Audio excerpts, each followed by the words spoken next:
ቻምፒዮንስ ሊግ ጨዋታ የበርካቶችን ቅድመ ግምት ያዛባ ነው። ቀደም ሲል በዝርዝር እንደተመለከትነው ባየር ሊቨርኩሰን ከአርሰናል በቀላሉ አሸንፎት የሚመለሰው ጨዋታ ነው የሚለውን ግምት ያዛባ ነው። ባየር ሊቨርኩሰን ድንቅ የሆነ እንቅስቃሴ ያደረጉበት ኦፍ ኮርስ ቁጥራዊ አሃዝ ላይ አርሰናል ብልጫ የወሰደባቸው ስታቶች አሉ፣ ግን በእንቅስቃሴና በጎል ደረጃ ባየር ሊቨርኩሰን የቀደመበትን የተመለከትንበት ሂደት አይተናል እና ግምቶችን ያዛባ ነው። ሌላኛው ግምት ድብልቅልቁ የወጣው ሪያል ማድሪድ ከማንቸስተር ሲቲ ነው። ይህ ጨዋታ የመጀመሪያዎቹን 10 እና 15 ደቂቃዎች ማንቸስተር ሲቲ ጥሩ ጨዋታ እንቅስቃሴ ሲያደርግ ማንቸስተር ሲቲ እንደሚያሸንፍ ቀድሞ እንደተተነበየ ይሆናል ተብሎ ነበር። ኪሊያን ምባፔ እና ጁድ ቤሊንግሃም በርካታ ተጫዋቾችን በጉዳት ምክንያት አጥቷል። ወሳኝ የሚባሉ ተጫዋቾችን አልቫሮ አርበሎዋ ማለት ነው እና ማንቸስተር ሲቲ ደግሞ በነገራችን ላይ ማንቸስተር ሲቲ ዘንድሮ እድለኛ አይደለም። በተለያዩ ድልድሎች የሚገጥሙት ቡድኖች በራሱ በጣም ፈታኝ ናቸው። እነዚህን አልፎ ፍጻሜ የሚደርስ ነው ዋንጫ የሚበላ ከሆነ በእውነት ማንቸስተር ሲቲ የተለየ ቡድን ይሆናል፣ ምንም ጥያቄ የለውም። ተከታታይ ጨዋታዎቹ ከባድ ናቸው። ወይ ያበቃለታል በቀጣዮቹ 9 ጨዋታዎች ማለት 7 እና 9 ጨዋታዎች ወይ ያበቃለታል ከዋንጫ ፍክክር ሙሉ በሙሉ ወይ በዋንጫው ህልውናውን ያስቀጥላል። የማንቸስተር ሲቲ በጣም ወሳኝ ቀጣይ ጨዋታዎች አነጋጋሪ ናቸው። አድማጮቻችን በሰኞ ፕሮግራማችን ላይ በዝርዝር አንስተነዋል ይህንን ጉዳይ ማለት ነው። ስለ ማንቸስተር ሲቲ ቀጣይ ጨዋታዎች ግን ላስታውሳችሁ፣ ማንቸስተር ሲቲ ትናንት ከሪያል ማድሪድ ጋር ጨዋታውን አድርጓል። 3-0 ተሸንፈዋል። ፌዴሪኮ ቫልቨርዴ ሃትሪክ የሰራበት ጎሎቹ ደግሞ እንዴት አባታቸው ነው የሚያምሩት። ከመቀመጫችን በእርግጠኛነት የኛ ስሜት ይጋባባቸዋል ብለን እናስባለን። የመጀመሪያው ኳስ በቲባው ኮርቷ አሲስት አድራጊነት በአንድ ኳስ እንዳለ የማንቸስተር ሲቲን ተጫዋቾች ቆርጠው ሪል ቆረጣ ማለት ትናንት ነው። በቃ ፌዴሪኮ ቫልቨርዴ ኒኮ ኦራይሊ ላይ ኳሱን የወሰደበት መንገድ፣ ዶናሩማን ያለፈበት መንገድ፣ እግር ኳስ ማለት ይሄ ነው። በቃ ውበት ማለት እግር ኳስ ብዙ ጊዜ ኦፍ ኮርስ ጎል ነው የጎል ፉንጋ የለውም የሚባል አባባል አለው። አረ ድብና አርጎ ነው የጎል ፉንጋ ያለው። የትናንቱ ደግሞ የጎል ምን አይነት ውበት ያለው ጎል እንደሆነ ያየንበት ነው። አሁን የትናንቱ ጎል ከሌሎቹ ተልከስክሶ ከሚገባ ጎል ጋር አንድ ነው ወይ? እስኪ ፍረዱ እናንተ። የጎል ፉንጋ የለውም የሚባለው አስተያየት የመጣው ያሸነፈ ቡድን 3 ነጥብ ይዞ ስለሚሄድ ምንም ያን ያህል ጎሉ አማረ ችግር የለውም ለማለት ነው። ግን የትናንቱ ደግሞ ለተመልካች እግር ኳስ አንዱ መዝናኛ ነው አይደል? መዝናኛ ነው። እስኪ ሶስተኛውን ጎል ይዩት። ማርክ ገይን እንዴት እንደሸመቀቀው፣ ማርክ ገይን እንዴት አድርጎ ፌዴሪኮ ቫልቨርዴ ጥበቡን እንዳሳየበት እኔ ለዚህ ልጅ ቃላት የለኝም። የትናንቱ ጎሎቹ 3ቱም ጎሎች በጣም ምርጥ ናቸው። 2ቱ ደግሞ ለኔ ተለይተውብኛል። በጣም ነው የሚለየው። ፌዴሪኮ ቫልቨርዴ ኡራጓይ ተጫዋች የቡድኑ አምበል ሃትሪክ የሰራበት ነው ትናንት 20ኛው 27ኛው 42ኛው ደቂቃ ላይ ያስቆጠራቸው ጎሎች ማለት ነው። ማንቸስተር ሲቲ ትናንት የመጀመሪያውን ከባድ አደጋ አስተናግዷል። ቀጣይ ተስፋው የመልሱ ጨዋታ ነው ኢታድ ስቴዲየም ላይ። እንደውም ፔናልቲ አግኝተው ቪኒ ጁኒየር ዶናሩማ አዳነበት እንጂ አመታቱም ልክ አልነበረም። እንደ ጆርጂኒዮ አንከስ ብሎ ለማስቆጠር ነበር፣ ግን ዶናሩማ አስጣለው። ፔናልቲው ከቪኒ ጁኒየር የሚጠበቅ አልነበረም። ያ ጎል ደግሞ ራሱም ይቅርታ ጠይቋል። አንድ እጁን ደረቱ ላይ አድርጎ አንድ እጁን አንስቶ ይቅርታ ጠይቋል። ስቴዲየሙን በሙሉ ትናንት ማለት ነው። እኔ ማንቸስተር ሲቲ የትናንቱ ብቻ አይደለም፣ ፔፕ ጋርዲዮላ በጣም ምርጥ አሰልጣኝ ነው። ይሄ ምንም ሳይታለም የተፈታ ነው። በጣም ጎበዝ አሰልጣኝ ነው። በጣም ድንቅ አሰልጣኝ ነው። ኢታር ላይ ምን እንደሚፈጠር አናውቅም። ትናንት ፔናልቲዋ በተለይ 4ኛ ጎል ምናልባት ሌላ ነገር ይዛ ልትመጣ ትችላለች። 3-0 የመቀልበስ ዕድል ያለው ውጤት ነው። ከዚህ በፊት ባርሴሎና ፓሪስ ሰን ጀርመን ላይ ውጤት ቀልብሶ አሳይቶናል። አርሰናል ኢንተር ሚላን ላይ ውጤት ይዞ ወጥቶ አሳይቶናል። ይቀለበሳል 3-0። ጋርዲዮላ ተጫዋቾቹ አቅም ያላቸው ተጫዋቾች አሉ። ሚሊታር ላይ ምናልባት የትናንቱ አይነት እንቅስቃሴ ማድሪድ ላይጠብቀው ይችላል። እሳት ለሰው ሊመጡ ይችላሉ ከመጀመሪያው ደቂቃ ጀምሮ ማለት ነው። እኔ ግን ጋርዲዮላ ፕሪሚየር ሊጉ ላይ ትኩረት ቢያደርግ ከሚሉት ወገን ነኝ። ምክንያቱም ከሁለት ያጣ እንዳይሆን የሚለው ስለሚያሳስበኝ ማለት ነው። ወይም ደግሞ ከሁለት ያጣ የሚለው ሐሳብ ስለሚገዛኝ ማለት ነው። ያ ማለት ምንድን ነው? ኦኬ የመልሱን ጨዋታ ሪያል ማድሪድ ላይ ብልጫ ይውሰድ። ቀጣይ የሚገናኘው ያው ኦልሞስት ጨርሶታል። አታላንታ ላይ፣ ቤርጋሞ ላይ ባየር ሙኒክን ነው የሚያገኘው። እሺ ባየር ሙኒክን እስካገኘ በኋላ በዛኛው ላይ በኩል ያሉትን ወይ ፓሪስ ሰን ጀርመንን ወይ ቼልሲን ወይ ሊቨርፑልን ነው የሚያገኘው። እኔ ሊቨርፑል ውጤት ከሚቀለብስ ክለብ መካከል አንዱ ነው ብዬ አስባለሁ። 1-0 ነው፣ ትንሽ ውጤት ነው። ከእንግሊዝ ክለቦች መካከል በጣም ጥሩ ውጤት ያለው አርሰናል ነው፣ ምንም ጥያቄ የለውም። አርሰናል ከሜዳ ውጭ በአሬና ላይ 1-1 ተለያይቶ ነው የመጣው። ጥሩ ነው። ከሌሎቹ ቡድኖች አርሰናል ተሻለ። ትናንት ኦፍ ኮርስ ጨዋታውን የተመለከቱ ኢቭን የአርሰናል ደጋፊዎች ጭምር በአርሰናል እንቅስቃሴ በጣም ተናደዋል። በአርቴታ እንቅስቃሴ ኮሜንቶቹ እያነበብኳቸው ነበር፣ እኛ ላይ የሚላኩት ኮሜንቶች ላይ። በኋላ ላይ የነ ቼልሲን ውጤት የማንቸስተር ሲቲ ውጤት ሲያዩ ብዙዎቹ እንዲህ አርሰናል ተሻለ እኮ ማለት ጀመሩ ማለት ነው። እና አርሰናል የተሻለበት የሳምንቱ የሻምፒዮንስ ሊግ ጨዋታ ነው። ቀጥሎ ሊቨርፑል ነው የተሻለው። ቀድሜ ተናግሬያለሁ። በጋላታሳራይ ሜዳ ሊቨርፑል ማሸነፍ አይችልም፣ ይከብደዋል። እንዳልኩትም ነው የሆነው። ደጋፊው 12ኛ ሪል ተጫዋች የሚባለው የጋላታሳራይ ነውጠኛ ደጋፊ ነው። ከመጀመሪያው ደቂቃ እስከ መጨረሻው ኮሜንታተሮች ድምጻቸው ተውጦ እሱን ለማስተካከል ስንት ፈተና እንዳዩ እኛ ያው ስራው ላይ ስላለ በደንብ እናውቀዋለን። የዴስቲቪም ላይ ኳስ ስለምናስተላልፍ እና ድምጽ ስቴዲየም ውስጥ ያለው ድምጽ በጣም ሲጮህ እሱን ለመቀነስ ቴክኒሻኖች በጣም ይታገላሉ እና ያንን ያየነው ጋላታሳራይ ሊቨርፑል ጋር ሲታገሉ ነበር። የኮሜንታተሮቹን ድምጽ ውጦባቸው ማለት ነው። ደጋፊው ከባድ ነው ጋላታሳራይ። ችግሩ ጋላታሳራይ ከሜዳ ውጭ ደግሞ ባዶ ነው፣ ወንፊት ነው። ከሜዳ ውጭ ጋላታሳራይ በቀላሉ የሚሸነፍ ቡድን ነው። ለዚህ ማሳያው ጁቬንቱስ በጎዶሎ ተጫዋች እንዴት ጋላታሳራይን እንዳንበረከከው አይተናል በሜዳው። ነገር ግን በጋላታሳራይ ሜዳ ጁቬንቱስን ስላሸነፈ ነው በድምር ውጤት ወደ ቀጣይ ዙር ያለፈው እንጂ በጁቬንቱስ አሬና ፈተናውን ያየው ጋላታሳራይ አሁንም አንፊልድ ላይ ፈተናውን ያያል። እመኑኝ። ሊቨርፑል ወደ ቀጣይ ዙር ያልፋል። አርሰናል ወደ ቀጣይ ዙር ያልፋል። አሳሳቢው የቼልሲና የማንቸስተር ሲቲ ጉዳይ ነው። ወደ ዋናው ጉዳይ እንምጣ። ማንቸስተር ሲቲ ቀጣይ ጨዋታዎች ወይ ሙሉ በሙሉ ህልውና የሚያበቃበት ወይ ደግሞ መቃብር ፈንቅሎ የሚነሳበት ነው ብዬ አስባለሁ። ከዋንጫ ጋር በተገናኘ 4 ዋንጫ ውስጥ ያለ ቡድን ነው።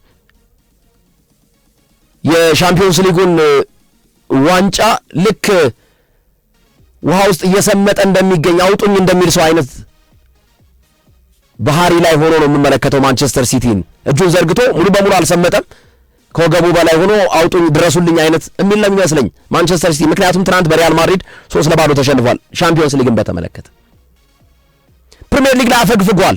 ቀጣይ ተጋጣሚ ዌስትሃም ነው። አድማጮቻችን ከምሽቱ 5 ሰዓት ቅዳሜ ላይ የሚደረግ ጨዋታ ነው። ቀድሞ አርሰናል ይጫወታል። ዌስትሃም ሰሞኑን እያሳየ ያለው አቋም በጣም ድንቅ ነው። በጣም አስደናቂ ቡድን ነው። በኤፍኤ ካፕ በፔናልቲ ብሬንፎርድን ጥሎት አልፏል። ላለመውረድ እየታገለ ደርሶባቸዋል። አሁን እያሳዘነኝ ያለው ቶተናም ነው። ባይዘዊ ቶተናም በጣም አደጋ ውስጥ ነው ያለው። አድማጮቻችን በሻምፒዮንስ ሊጉም የወረደበትን ማዕት አይተናል። ወራጅ ቀጠና ውስጥ ነው። አይጎር ቱዶር ተከታታይ ጨዋታዎችን ማሸነፍ አልቻሉም። አይጎር ቱዶር ማሸነፍ የማይጨበጥ ሆኖባቸዋል። የመጀመሪያው አሰልጣኝ ሆኗል ተከታታይ ጨዋታ በመሸነፍ ማለት ነው። 4 ተከታታይ ጨዋታ አይጎር ቱዶር። ምን አይነት ማዕት ነው እየወረደባቸው ያለው እኛ አሰልጣኝ። ስለዚህ ማንቸስተር ሲቲ እነ ኖቲንግሃምን እነ ቶተናምን እያስጨነቀ ያለው ዌስትሃም ደረስኩባችሁ፣ ከወራጅ ቀጠና ለወጣ ነው፣ ካሁን መጣው የሚለው ኑኖ ስፔንቶ ሳንቶ የሚያሰለጥኑትን ቡድን ነው። በዚህ አጣብቂኝ ውስጥ ወራጅ ቀጠና ውስጥ ሆኖ ይሄ ክለብ ዌስትሃም ዩናይትድ ለማንቸስተር ሲቲ በቀላሉ እጁን ይሰጣል ብላችሁ ታስባላችሁ? አይመስለኝም። ሊሸነፍ ይችላል። እርግጠኛ ነኝ ማንቸስተር ሲቲን ያስጨንቀዋል ቅዳሜ ምሽት በሚኖረው ጨዋታ። ከዛስ ሪያል ማድሪድ እንደሚያገኘው በቀጣዩ ማክሰኞ።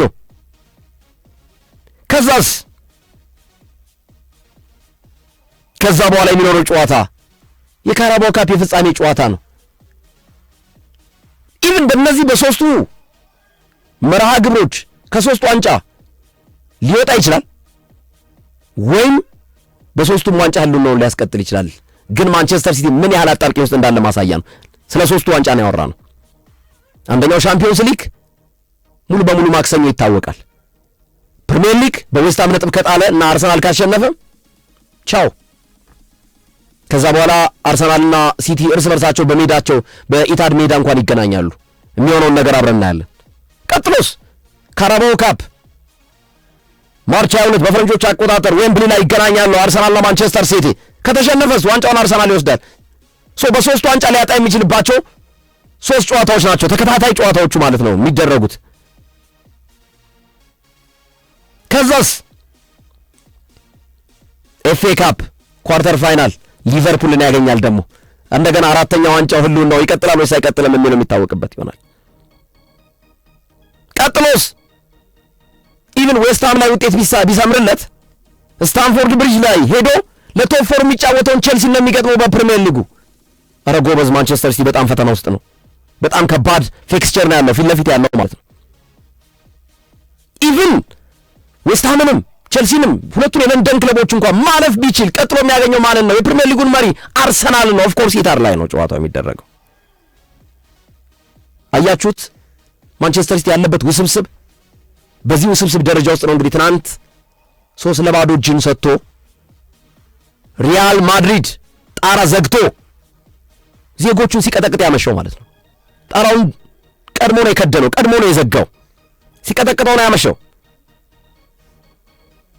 አሁን ወደ ጨዋታዎቹ ዋነኛ ነጥቦች እንምጣ። ትናንት ወደ ነበረው ጨዋታ ነው። በነገራችን ላይ የእንግሊዝ ክለቦች በዚህ ደረጃ ፈተና የገጠማቸው ተደራራቢ ጨዋታዎች ናቸው ብለው ይደመድማሉ ታላላቅ የስፖርት ተንታኞች። በየ3 ቀኑ በየ4 ቀኑ ስለሚጫወቱ ነው፣ ያ ያመጣባቸው ተጽዕኖ ነው የሚሉ ሐሳቦችን ይሰነዝራሉ። ለምሳሌ ሪያል ማድሪድን ውሰዱ፣ ማንቸስተር ሲቲን ውሰዱ። ሪያል ማድሪድ ከስፔን ሊግ ዋንጫ ወጥቷል።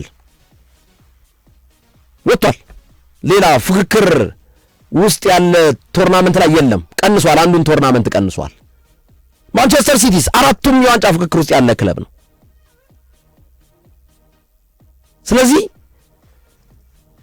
ሪያል ማድሪድ የተሻለ አድቫንቴጅ አለው። በየ2 እና በየ3 ቀኑ ነው የእንግሊዝ ክለቦች ጨዋታቸውን እያደረጉ የመጡት ብለው ድምዳሜ ላይ ነው የደረሱት። ትናንት እና ከትናንት ወዲያ በነበሩ የእንግሊዝ ፕሪሚየር ሊግ ቡድኖች ውጤት መቀዛቀዝ ጋር ተያይዞ ዋነኛ ምክንያት ያስቀመጡት በዛ ደረጃ ነው። እሱን ደግሞ ሙሉ በሙሉ እንዳንደመድም ደግሞ ለምሳሌ በተደራራቢ ጨዋታ ውስጥ ደግሞ ዋንጫ ፍክክር የወጡ ቡድኖች አሉ። አንዱ ቶተንሃም ነው። ቶተንሃምስ የሚል ጥያቄ ሊነሳ ይችላል። ሌሎቹን የጨዋታ መደራረብ በቅርቡ ማንቸስተር ሲቲና ኒውካስል ተጫውተዋል በኤፍኤ ካፕ መርሃ ግብር።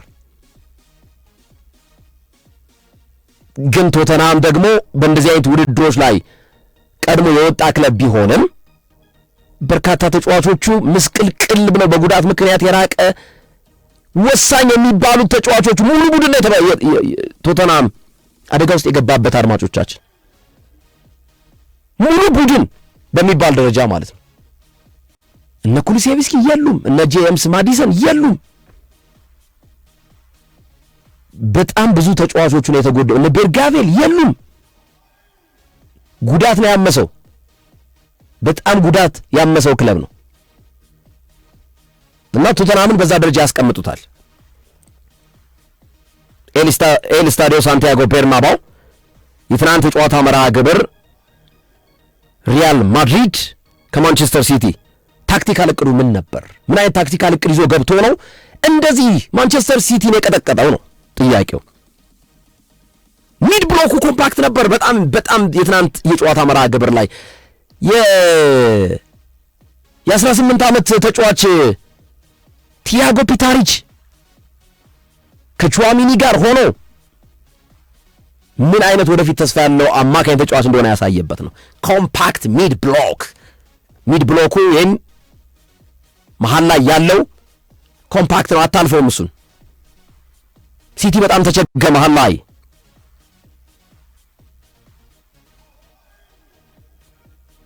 የሚገርማችሁ ኳስ ለመያዝ ሙከራ ያደርጋሉ።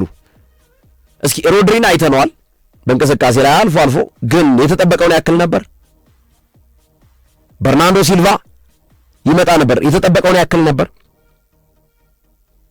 ሴንትራል ስፔሱን እንዳለ ዘግተውባቸዋል ሪያል ማድሪዶች እና መሃል ለመሃል የሚሄዱ ኳሶችን ምንም እንዳይጠቀሙ ነው ያደረጓቸው። ኩሳኖቭ ነው ትናንት የተመላላሽ ቦታ ላይ ማቲያስ ኑኔዝን ተክቶ የገባው። ሌላኛው ኒኮ ኦራይሊ ነው ወደ ቦታው ተመልሶ እንዲጫወት በጋርዲዮላ ኃላፊነት የተሰጠው። ከመስመር የሚመጡ ኳሶች እንዴት ሲያስጨንቋቸው እንደነበር ተመልክተናል። እነ ብራሂም ዲያዝ እነ ቪኒ ጁኒየር የሚያደርጓቸው እንቅስቃሴዎች በጣም የሚደንቅ ነው። ማድሪድ በቀላሉ ይሸነፋል ተብሎ ተጠብቀው ነበር። እነ ኪሊያን ምባፔ ስለሌሉ ማለት ነው፣ እነ ጁድ ቤሊንጋም ስለሌሉ እነሱ ራሱ እጃቸውን አፋቸው ላይ ያስጫናቸው ትናንት ፌዴሪኮ ቫልቨርዴ የቀኝ ተመላላሽ ሆኖ የሚጫወት ተጫዋች ነው። ከዚህ ቀደም መሃል ላይ ሲጫወት የነበረ ነው፣ ወይም የመስመር አጥቂ ሆኖ መጫወት ቨርሳታይል ነው። ባይዘው ትናንት ስትራይከር ቦታ ላይ የምናገኘው እሱ ነው በተደጋጋሚ እንቅስቃሴዎቹ። ፌዴሪኮ ቫልቨርዴ የትኛውም የሜዳ ክፍል ላይ ስናየው የነበረ ተጫዋች ነው።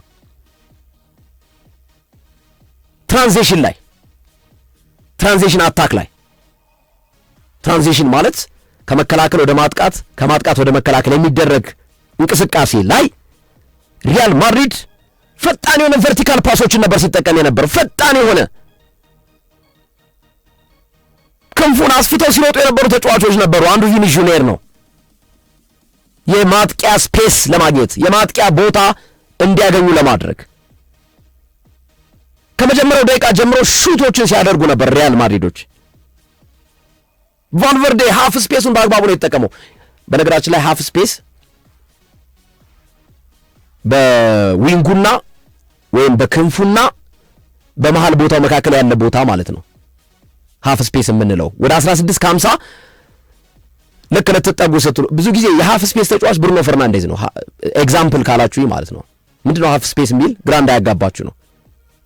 በዊንጉና በሴንተሩ ቦታ ያለ ሃፍ ስፔስ ይባላል። ወይም ደግሞ ወደ 16 ከ50 ለመጠጋት 16 ከ50 የማይገባም እንደገና ደግሞ ወደ መሃሉም አይደርስም፣ ወደ ክንፉም ሙሉ በሙሉ አይወጣም። ያቺን ኤሪያ በአግባቡ የሚጠቀም ተጫዋች ብሩኖ ፈርናንዴዝ የማንቸስተር ዩናይትድ ነው። ትናንት ፌዴሪኮ ቫልቨርዴ ይህን ቦታ በአግባቡ ሲጠቀምበት አይተናል። ቫልቨርዴ የቀኝ ተመላላሽ ነው፣ ትክክለኛ ፖዚሽኑ የተሰጠው ኃላፊነት። ነገር ግን ሃይብሪድ ነው። ሃይብሪድ ሲባል ሰምታችኋል። ሃይብሪድ መኪና ነዳጅም የሚጠቀም ኤሌክትሪክም የሚጠቀም ማለት ነው። ይህ ተጫዋች ሃይብሪድ ነው። የቀኝ ተመላላሽ ትክክለኛ ቦታው ነው፣ ግን ሴንትራል ሚድፊልድም ነበር፣ መሃል አማካኝም ነበር ለማጥቃት ሲመጣ ማለት ነው። እና ሃይብሪድ ሮል ተሰጥቶት ነው ሲጫወት የነበረው፣ በሁለት ሚና ማለት ነው ሲጫወት የነበረው ማለት ነው። 4 የተሳኩ ድሪብሎችን አድርጓል።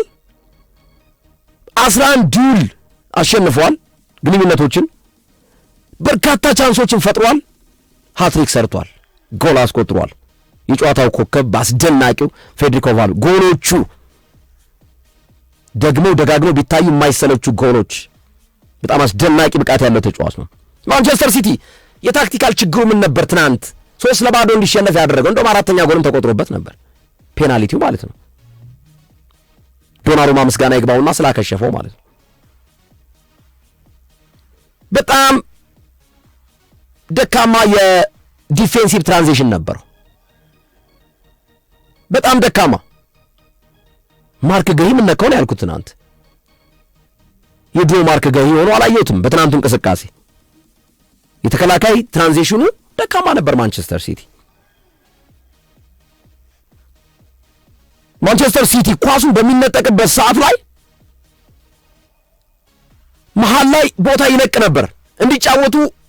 ኳስም ሰተህ የማጥቂያ ወይም ተቃራኒ ቡድን የሚያጠቃበትን ቦታ መዝጋት ሳትችል ስትቀር ከሚድ ብሎክ ጀምሮ ያለው እስከ ሎ ብሎክ ወንፊት ነበር፣ የሚያፈስ ነበር። ትናንት ከሚድ ብሎክ እስከ ሎ ብሎክ ያለው የማንቸስተር ሲቲ እንቅስቃሴ ግልጽ ቦታዎችን ይለቁላቸው ነበር፣ ኦፕን ስፔስ ይሰጧቸው ነበር። በተደጋጋሚ ብራሂም ዲያዝ ይህንን ሲፈጥር አይተነዋል። በተደጋጋሚ የቀኝ የተከላካይ መስመሩ ደካማ ነበር። ኩሳኖቭ ለማጥቃት የሚሆን ተጫዋች አይደለም። ማቲያስ ኑኔዝ በጣም ጥሩ ነበር በማጥቃት እንቅስቃሴ ላይ። ኩሳኖቭ በአንጻሩ መከላከሉ ላይ ስራውን መስራት የሚችል ነው። ኩሳኖቭ ቆሞ ለመከላከል ሁነኛ ተከላካይ ነው። ነገር ግን ኩሳኖቭን ሂደ መስመር ድረስ አጥቃ ብትለው የዛ አይነት ሚና ያለው አይደለም። ማቲያስ ኑኔዝ በዚህ ደረጃ ከኩሳኖቭ የተሻለ ነው። የማድሪድን የማጥቃት እንቅስቃሴ ቀይ መስመሩ የቀኝ ተከላካይ ክፍሉ ሲቸገር አይተነዋል። ትናንት በማንቸስተር ሲቲ በኩል እንደ ጀርሚ ዶኩ አይነት ተጫዋቾች ኳስ ይይዛሉ፣ አላስፈላጊ ድሪብሎችን ልክ አርሰናል ቤት ማርቲኔሊን እንዳልነው ማለት ነው። ዶኩ እንደ ፌንጣ ይዘላል፣ ግን ስኬታማ ያልሆነ ኳስ ነው መጨረሻ ላይ የሚበላሽበት ማለት ነው።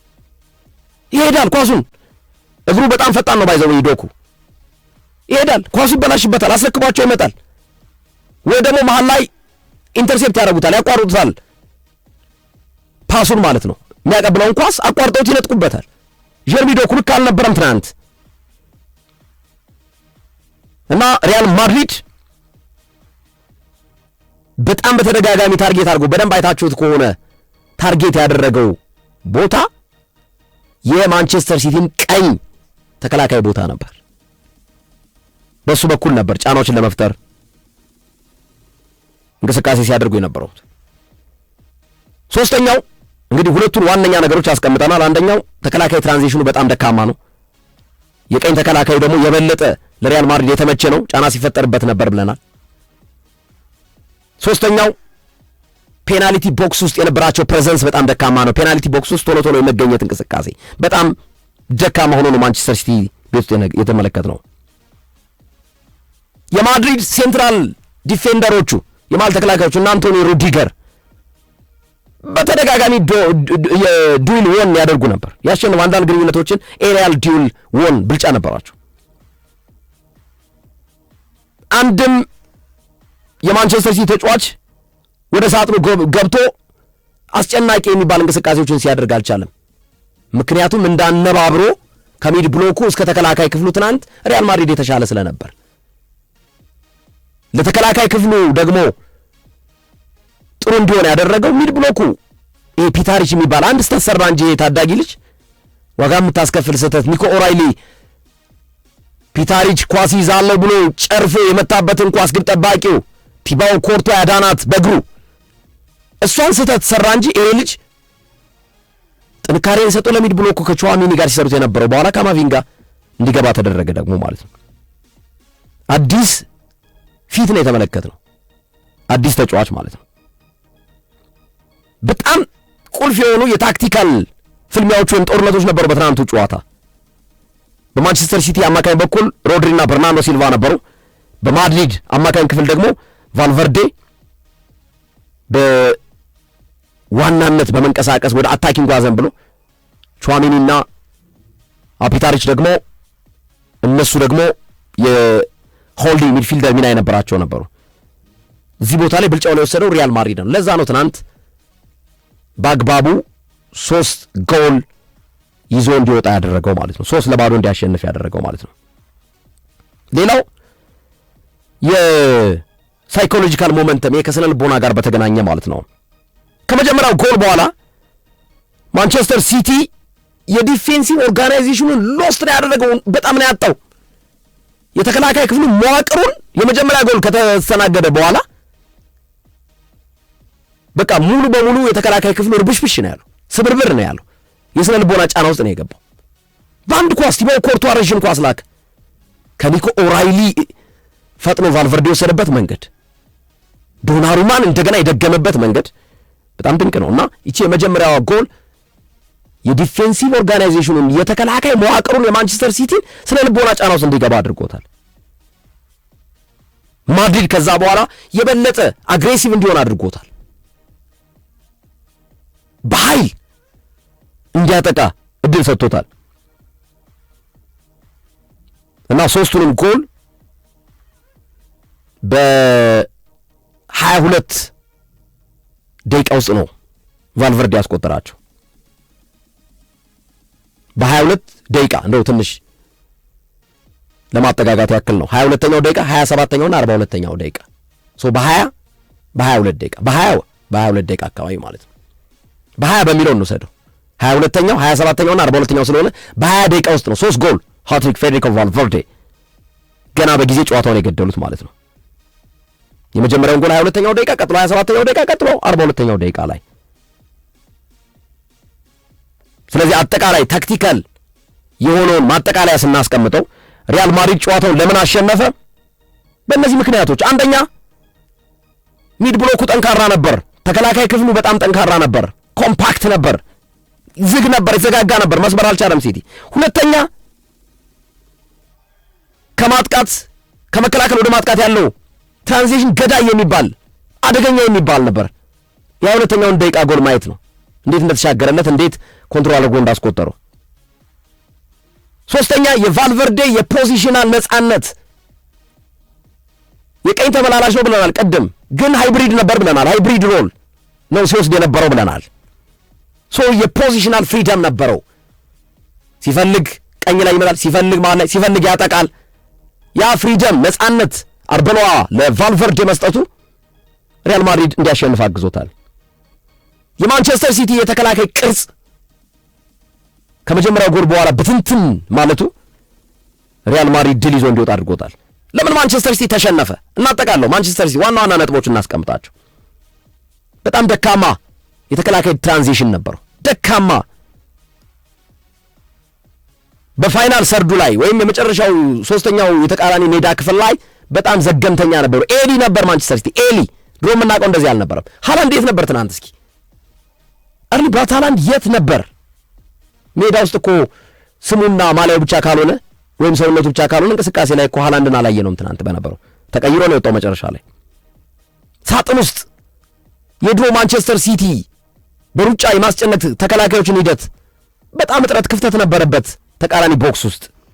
በዚህ ምክንያት እጁን እንዲሰጥ አድርጎታል እና የእንግሊዝ ክለቦች የቀጣይ ጨዋታ ወሳኝ ሂደት ነው። የተሻለ አድቫንቴጅ አላቸው፣ ምንም ጥያቄ የለውም። አርሰናልና ሊቨርፑል ናቸው። ማንቸስተር ሲቲ ውጤት አይቀለበስም፣ እግር ኳስ አይታወቅም እስከ መጨረሻው ደቂቃ ድረስ። ቼልሲም እንደዛው። ቼልሲ ተናንቆ ነበር እኮ እስከ 2-2 ታቻ እስከሆነበት ደቂቃ ድረስ ተናንቆ የነበረ ቡድን ነበር። ከዛ በኋላ ነው ተደጋጋሚ ጎሎችን ያስቆጠሩት። ያውም በትንሽ ደቂቃ ጋፕ ውስጥ ነው ጎል ያስተናገደው ቼልሲ። ያንን ትንቅንቁን እንኳን የኮንሲስተንሲ ችግር ነው ቼልሲ ላይ ትናንት ያየንበት ማለት ነው። ቼልሲም ሊቀለብስ ይችላል፣ ግን አሁን ላይ ካለው የጎል ስፋት አንጻር ቅድመ ግምት የሚሰጠው ፓሪስ ሰን ዠርመን፣ ሪያል ማድሪድ ቀጣይ ዙር የማለፍ እድል እንዳላቸው ነው። ብዙዎቹ ገምት ቢባል አንድ ሰው እነዚህን ነው የሚያስቀምጠው። ከስንት አንዴ ደግሞ የሚፈጠሩ ክስተቶች አሉ። ባርሴሎና ፓሪስ ሰን ዠርመን ላይ ውጤት እንደቀለበሰበት አይነት ሂደት ማለት ነውና ያም ሊሆን ይችላል፣ ያም ሊፈጠር ይችላል። እግር ኳስን የመጨረሻው ደቂቃ ፊሽካ እስካልተነፋ ድረስ እንዲህ ነው ብሎ ለመናገር በጣም ከባድ ነው። ስለዚህ የሚቀጥሉ ሳምንታቶች ለእንግሊዝ ቡድኖች ፈተና ናቸው። ኒውካስል 1-1 መሆኑን አይደለም እየተረዳን ያለ ነው። ባርሴሎና ሜዳ ላይ ነው ጨዋታው የሚደረገው። ባርሴሎና በሜዳው ፈጣን ነው። ኒውካስል ይህንን ጨዋታ አሸንፎ መውጣት የሚችልበት ጨዋታ ነበር እውነት ለመናገር ማለት ነው። ከባርሴሎና ላይ ብልጫ ወስዶ ነበር በእንቅስቃሴ። ግን ኑ ካምፕ ላይ ደግመዋል አይመስለኝም። ቶተናም ያው ቶተናም ነው እንዳያችሁት ነው።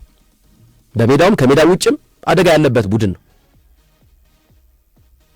እኔ ከእንግሊዝ ክለቦች አርሰናልና ሊቨርፑል ወደ ቀጣይ ዙር የሚያልፉ ቡድኖች ናቸው ብዬ ከወዲሁ ፕሪዲክት አድርጌያለሁ። ቀጣይ ጨዋታዎችን አብረን እናያለን። አድማጮቻችን ቅዳሜና እሁድ በሚደረጉ ጨዋታዎች እንመጣለን። ቅዳሜ የአርሰናል ጨዋታ አለ፣ የማንቸስተር ሲቲ ጨዋታ አለ። በፕሪሚየር ሊጉ የሚደረጉ ጨዋታዎች አሉ።